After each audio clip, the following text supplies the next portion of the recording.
All right. Okay, it's recording. Okay, I'm going to call the meeting to order. Good morning, everyone. I'm going to ask Joy to do the roll call to verify quorum. Good morning and thank you. I would like to first just acknowledge, if you just would say, unmute yourself and say here. Commissioner Kletter, of course. Here. Russell Pacunas. Here. Thank you. Madeline Ligori. Here. Thank you. Shamonda Graham. Here. Thank you. Jorge Martinez. Here. Thank you. Matthew Smith.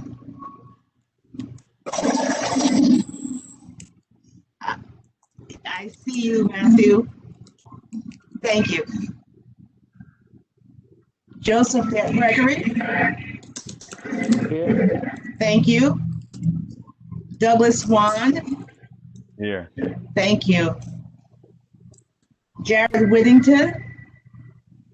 Here. Thank you. Thomas Shepner. Tom. Here. Thank you.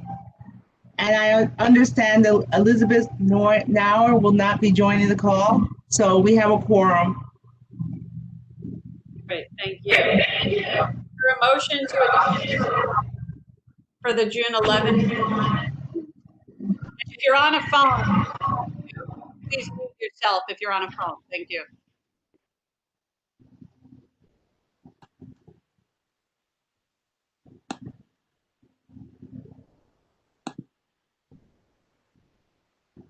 Okay, is there a motion to adopt the minutes for the June 11th, 2020 meeting?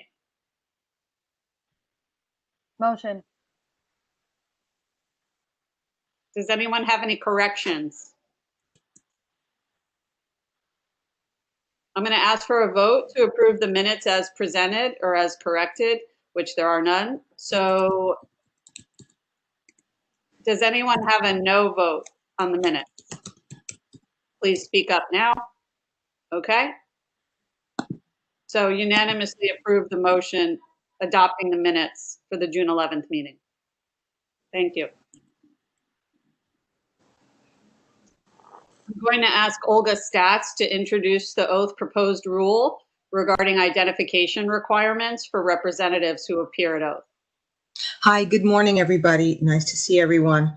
Oath is proposing to amend section 623 of 48 RCNY, which is the rule that governs registered representatives. Specifically, what we'd like to do is to require registered representatives, when they are filing documents in person, to present government-issued ID in order to record their identity when they submit documentation. We propose to add actually a subdivision G to 623 and to make corresponding amendments to E and to F.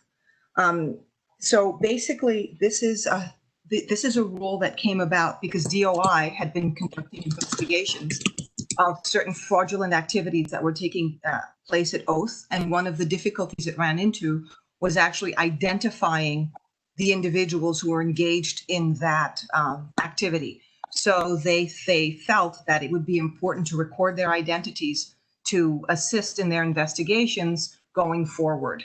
As you know, Oath, like many other agencies and many other entities, is frequently targeted by fraudsters, and we're taking whatever steps we can to facilitate investigation and prosecution of those individuals.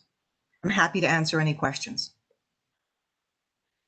Yes, these are people who are on record for representing respondents or parties to a case, correct? Yes. This applies only to registered representatives. So the problem is, from what you're saying, the problem is that people are showing up saying they are X person when in fact they're not that person. Yes. And there's no. I'm sorry. Go ahead. And is there any record of at any point where, let's say, a respondent affirms or indicates that X person is representing them? Can you rephrase? Can you rephrase? Right. So, do you know if someone shows up saying, "I represent," let's say, the respondent? Do you have a record anywhere saying that the respondent affirmed that this particular person or a person with this name is actually representing them? Well, usually the way we find out about it is that the respondent makes no objection when a decision comes down or something happens that representative created, or when that person represents them at a hearing. There's usually no objection, and that's how we know that the respondent is accepting that. When we do hear it, it's usually with the respondent saying, "This, I don't know this person. I did not hire this person. I don't know that person." That's you. So they don't usually affirm that. Although we do have documentation that is signed by a respondent that says that this person is my rep, but we usually don't have respondents going forward and saying, "This in fact is my rep," other than the document. Where we do hear from respondents is when they come in and say, "I don't know this guy. I don't know how he could have come in and represented me and accepted this settlement or done whatever he did." Okay. And to be a representative, you don't have to be an attorney, correct? No, you do not have to be an attorney. My concern is that many people in the immigrant communities may have folks who represent them because they can't afford attorneys who may not have documentation that will fulfill what this new rule wants to happen, or how this rule changes. So how do you address that? Because they may have someone representing them who might be undocumented themselves, but they can't afford a representative, and it might be a question of language too. They feel more comfortable with someone representing who speaks their English. They can speak to and speaks their language, who may not be able to show documentation that fulfills this rule. How do you address that? Well, actually, that's a very good question, and that's already taken into account by focusing only on the registered representatives. So oath respondents and let's just call them one-off representatives. So someone brings their son or grandson or uncle or aunt or friend to come and speak for them on a particular hearing, that no identification is required in those instances. A registered representative are only those individuals who have registered with oath and filled out an application and have already somewhat identified themselves. And they handle, correct me if I'm wrong, Amy, I think they have 18 matters on, or there's a certain number of matters that they represent. So these are actually, it's a professional class of people. These are not individuals who are coming in with a relative or a friend to assist them on a one-off. Those individuals are not required to have identification. That was very specifically understood when we were drafting this rule. But if representatives at a hearing, let's say before the hearing happens, they want to submit, let's say, a motion, can they do that even though they're not registered? Or do you need to be registered in order to submit a motion on behalf of a respondent, let's say? No. So if you have a one-off representative who's going to submit a motion or something, that person can do that on behalf of the respondent who has the hearing. So again, they're in the representative class. What this rule is targeting is specifically the registered representatives who are basically, although they're not attorneys, they're professionals in this field, and they have a number of clients that they're representing. This is their profession. Yeah, I also just want to add regarding the issue of being concerned that immigrants and other communities might be taken advantage of, that the purpose of this rule is actually to protect against fraudulent representation. So it's actually to protect immigrant communities and others who might not be as sophisticated. Understood. Can you give me some idea of why, let's say a registered representative might want to engage in this kind of fraudulent behavior, since they're not being retained by let's say, a party? How would they get paid? Why are they doing this? I'm sorry, go ahead. I was Go going to ahead, say, the registered reps are getting paid for their services. Maybe I'm misunderstanding the question. Well, why would they misrepresent themselves as being representing someone who they're not representing when they may not have an agreement to represent them and therefore can't collect? But they have done this in the past, which is why we created the registered rep rules. So what has happened in the past, and we've really cut down on this, is people will go up to people as they're entering, and this happened in particular in taxi, and they say, well, we'll take care of your case. And the driver would say, great, and pay him. And then that representative actually never went into court. And we've had a lot of issues, which is why Okay. we've developed all these rules. So, and why identification is necessary in case something like this happens, we'll have someone to go to, Okay. so to find. It's Okay. it's really to protect that pro se respondent who really doesn't understand the system. Thank you. Any additional questions? Yeah, I had one additional question just to kind of clarify what you're talking about with the respondent's representative. Suppose does the respondent have to be present with the representative? Although that representative may not be registered. No, the Like, respondent, suppose he sends someone in his place that's not a registered. if it's a one-off, so if I say to my neighbor, could you take care of this ticket? I know you're going to yours. Right. Then I don't have to be present, and documentation would not have to be submitted. Okay. Yes.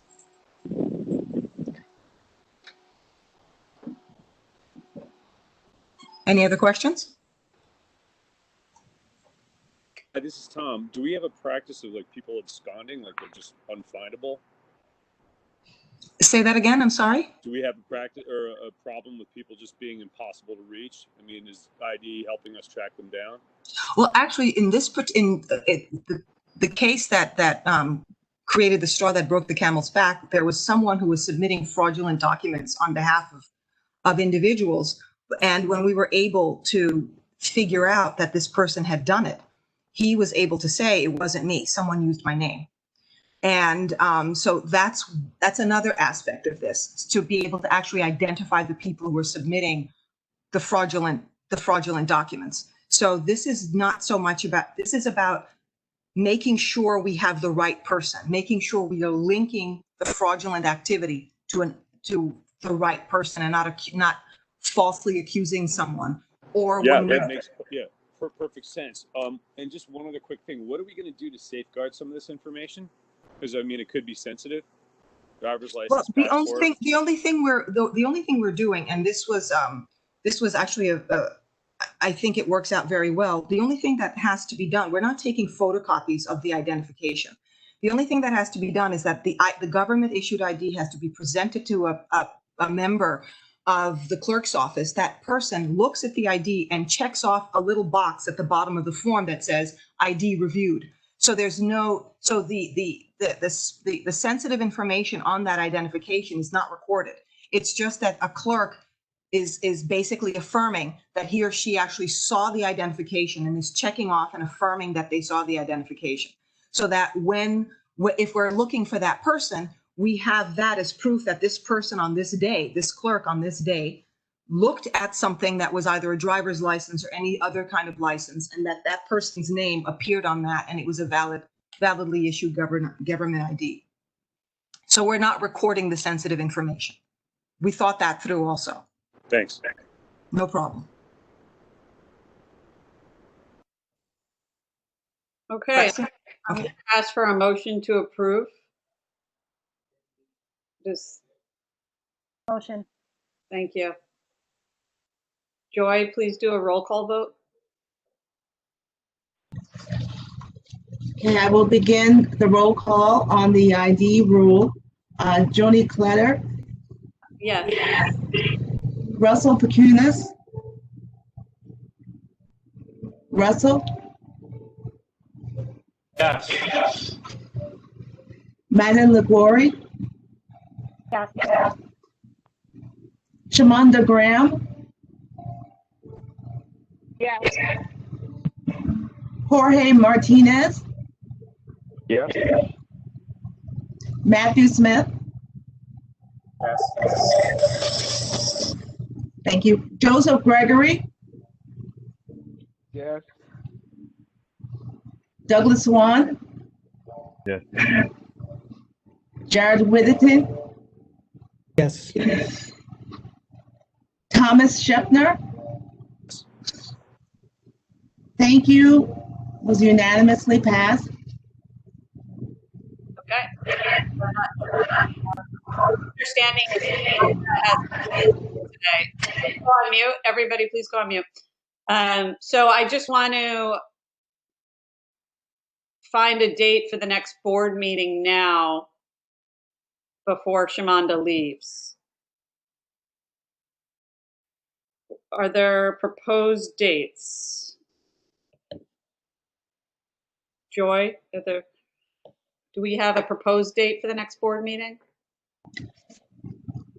I can check. Okay. The next board meet, this is Olga. The next board meeting, we're in August right now, so it should be in October. My understanding is that it should be in October. Yes. And it's usually one of the last 2 Thursdays in October, right? Yeah, that'd be good. So why don't, I guess people have to come up with dates, either the 3rd Thursday or the 4th Thursday that work for them. Why don't we just pick a full date for now? Okay, let me see.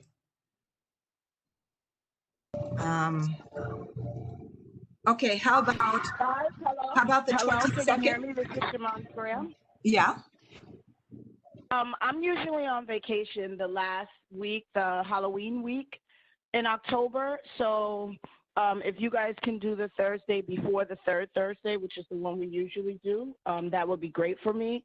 If not, I may or may not move. I don't move the vacation. I'm not sure. Shamanda, do you mean you could do the 22nd, not the 29th? Because the 29th is the one, huh? Exactly, yes.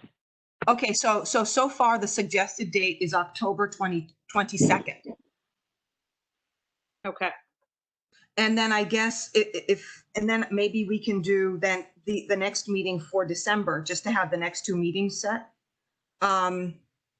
That would be the next suggested date would be December 18. So it would be October 2 and December 18. Oh, that's a Friday. Oh, I'm sorry, December 17.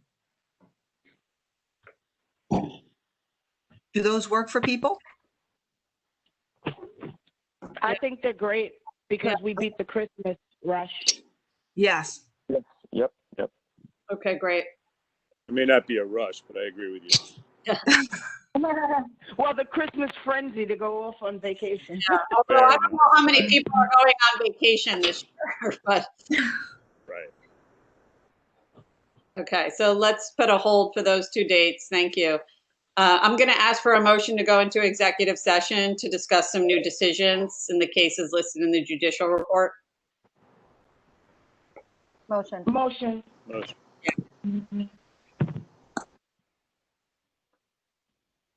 Okay, the recording is resuming. Thank you. I'm reading the Laplander. Okay. Okay, thank you. We're back in public session. I want to introduce the full board appeal, DOB versus the Centurion Condominium, appeal number 2000466, referred on May 21st, 2020 to the panel by Thomas Southwick.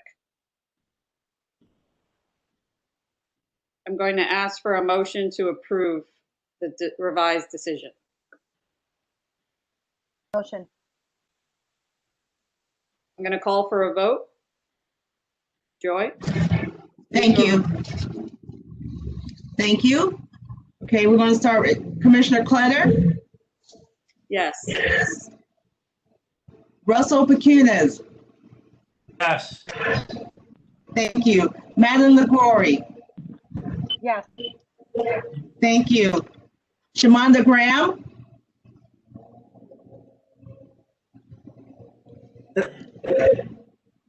Could you repeat, Shamanda? Shamanda Graham. I'm Is sorry, recused. guys, you were muted. Yes. Thank you, Shamanda. Jorge Martinez, Yes. Matthew Smith. Yes. Thank you, Matthew. Joseph Gregory, Yes. Doug Swan. No. Jared Winnington, Yes. and Thomas Shepner. Tom, Unambiguously no. thank you. We have 9-4, 1 vote against. The motion passes. Thank you. I think it's seven votes for. You recorded that wrongly. We should be using polling or the chat function. There's too much back and forth on the microphones.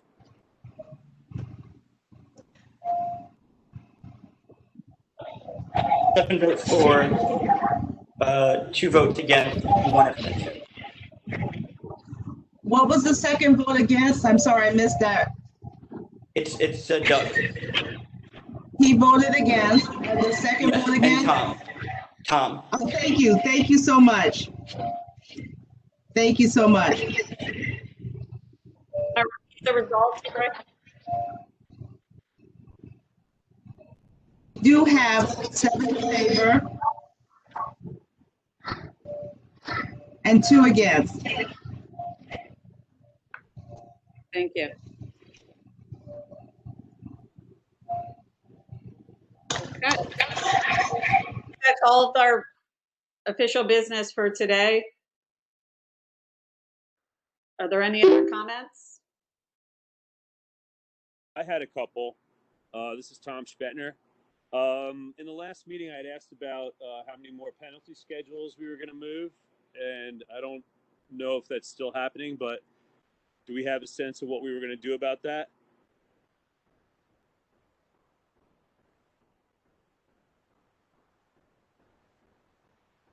Can you I repeat mean, that? it was in the minutes we approved. Can you hear me?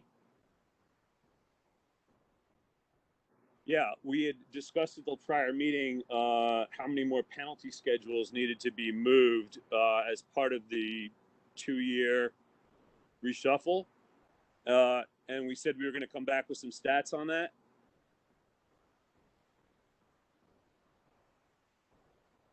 I don't know if anybody has an update. Or anyone just knows offhand. It's not intended to be a tough question. We're moving them out as we can. We have the No, I sanitation. understand. No. Let me just finish. So, Yeah. sanitation still has to move theirs out, and I don't think there are many. I really haven't looked recently, Tom. I don't think that we still have many within our jurisdiction, but we're working with the agencies. For some of the agencies, it's a little bit harder than for other Right. agencies. So that's what's happening. Olga's having trouble right now, but she said there are 2 more. Yeah. Okay. So it's sanitation and one other that it's not on the top of my Sanitation head. is working to move their penalty schedule. It's the law department's been reviewing it, but it's a little bit of a hard time right now. Right. So we're working with them and they're working Yeah, with I us. can't imagine COVID has made anything more efficient. It just can't be true. So Well, I got you. That's true too. Yeah. Yeah, the answer is 2.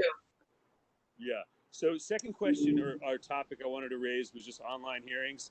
We're getting a lot of tough decisions where I think the factual record isn't complete.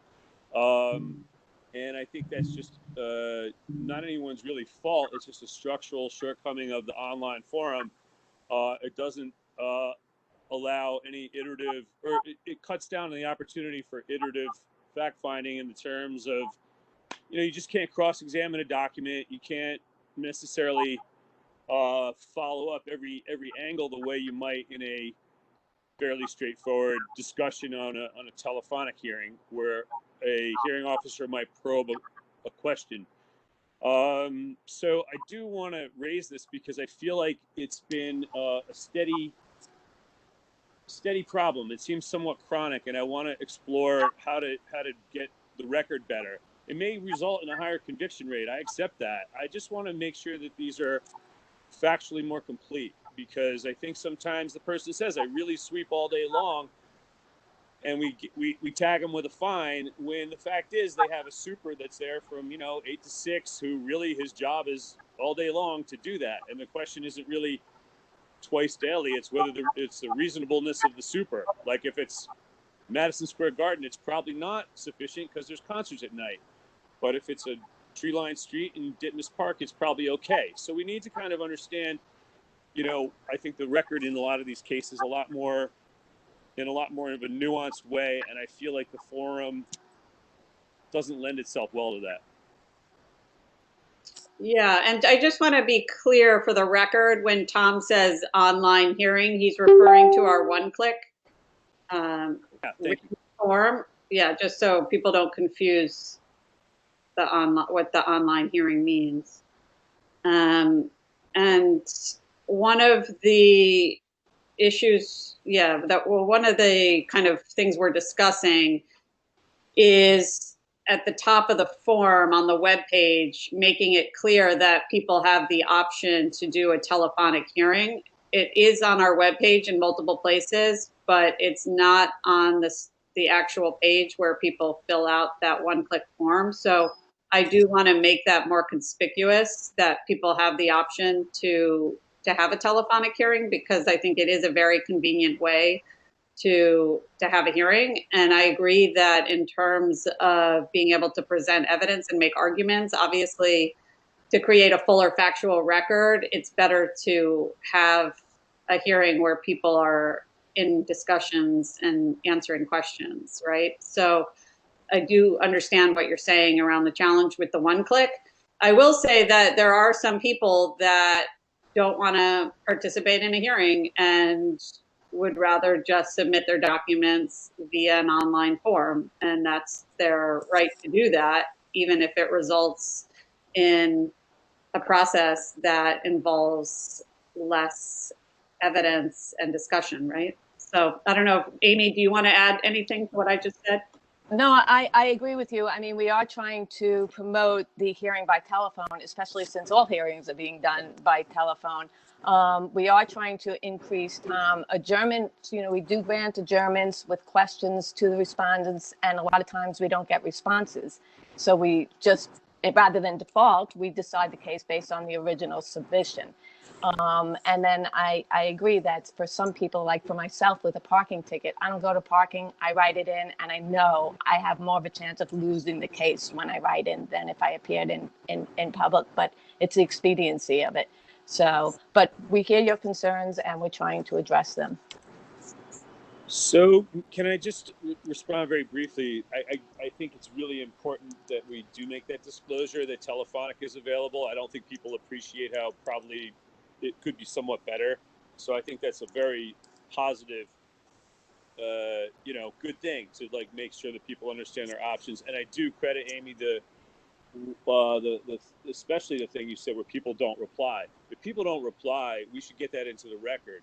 But what I would also say, if we can do it, is some sort of an ombudsman or somebody who collects these Disney cases in particular and says, hey, we could have followed up on the cleaning schedule. I don't know how many of those cases there are, but if we send somebody a follow-up question saying, hey, we got your one-click submission, we have a question, and they don't reply in 10 days after 2 requests, we put that in the record, and I think we have a very good record. It says the respondent didn't answer, just like the way we do for many cases. I just feel like there's an extra layer of security we need, and it's great that we have the telephonic thing more prominent, but it's like a Surgeon General's warning to your parking ticket example, Amy. I'd rather pay it too than go down to Chambers Street or wherever, or pay it, and contest it. But if we have another layer of security like you do for a bank where you type in a second number, that's a hassle, but we need something of a backstop for some small number of cases where it's mostly sanitation and it's mostly cleaning schedule ambiguity. But so, it's definitely something to think about, Tom. And we're also, we've also thought about ways and, it's just getting the technology. We have the technology, it's being able to spend the money on it type of thing where we can get the help center more involved. There are ideas there that before you even submit a one-click, maybe a pop-up can come up that says, do you want to speak to someone at the help center? And they can talk to them. It just takes time to develop these things. So we think hear the you and we're creative- working yeah, on it. Any creative idea is great. I just think that there's a special flag we need for this sliver of cases where more eyeballs will get us a better record. Enable us to say, hey, you owe us money, $100. And I also am not insensitive to the fact that I'm talking about things that are mostly $100 and not cranes falling across Worth Street. I'm acutely aware of these cases being somewhat small, but to a homeowner, it's tough when you feel like you have a good case and you maybe got a ticket you didn't deserve. A lot of people deserve it, and Madeline, I'll spare you the trouble of saying it. I see a lot of dirty, places on my block. So, third thing I want to just mention is I really want the minutes to be clear that I don't think the decision we voted on. I think it's a bad Mary and Joe's bed. It is. That I don't think the decision we voted on was decided correctly. I have profound misgivings. It really is somewhat impractical too, given the premium on parking for bicycles throughout the city. And I just want to cross-reference a timely New York Times article on this that appeared probably 48 hours ago, maybe 72. Really, this decision, I think, doesn't really reflect the record accurately, and I'm really concerned that we may have created more problems than we solved here. So those are my three things for the any other business.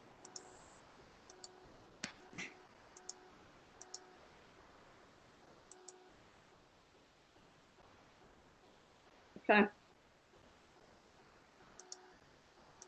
Anyone else? Motion to adjourn? Does anyone want to make the motion? Motion to adjourn. Thank you. Okay, everybody, have a good one. Meeting adjourned. Okay, bye-bye. Bye.